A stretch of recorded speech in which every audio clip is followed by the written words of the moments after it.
My task is to talk a bit about the Peace Corps and Peace Corps and peace. And can start off, of course, I think almost everybody on this call is familiar with the Peace Corps. Don't need to go into great detail on that. We had our 60th anniversary a year ago. And of course, that came at a very difficult time for the Peace Corps with the COVID. They had to evacuate all of the Peace Corps volunteers. They're now gradually getting back overseas, but a rather trying time for the Peace Corps. But the concept of the Peace Corps and peace has been an interesting one over the years. It was the founding purpose of the Peace Corps was world peace and friendship. And the method of achieving that purpose is identified in the three goals people in the Peace Corps are familiar with. The first one, providing assistance, human capital, people with skills and things that they can help other people develop and benefit from. So that's the first goal, providing help for development and support around the world.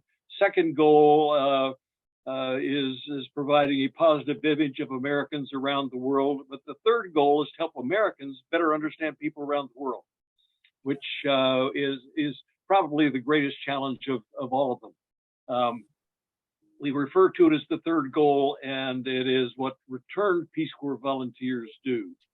The Peace Corps itself, I think, Kim, are you going to put up the slide about the Peace Corps in its the things it does, health, education, youth, agriculture, and so on.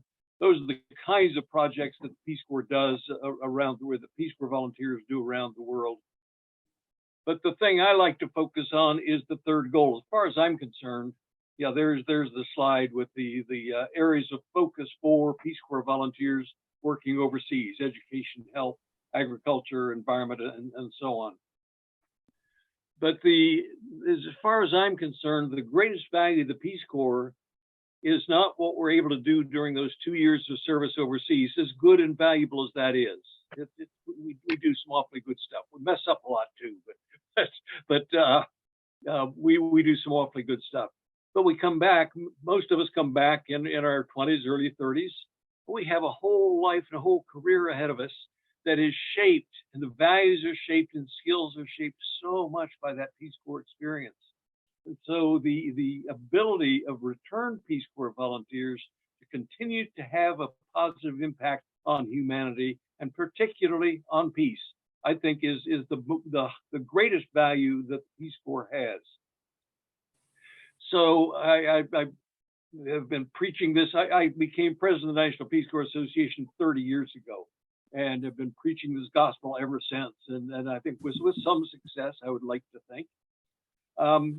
There's one other thing, by the way, that developed as a result of the pandemic and the people coming back, is we took advantage of that as an opportunity to reassess where the Peace Corps is and where it's going. During the 60th anniversary of the Peace Corps, we had no volunteers serving overseas.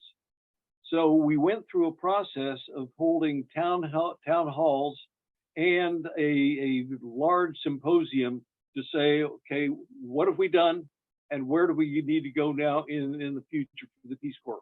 We call it Peace Corps Connect to the Future. And the final report will come out this week from that 2-year-long initiative. But among the things that came out of it, one of them was you need to do a better job with regard to diversity. Certainly, technology has become now a part of what the Peace Corps does. Technology had nothing to do with the Peace Corps when I was serving 60 years ago, but it is now a very important part of it, an important tool that Peace Corps volunteers can use, and the Peace Corps is catching up on that and developing it. But the other is the relationship between the Peace Corps and the returned Peace Corps volunteer community, to strengthen that relationship and put greater and greater emphasis on what the 250,000 people who served in the Peace Corps can do going forward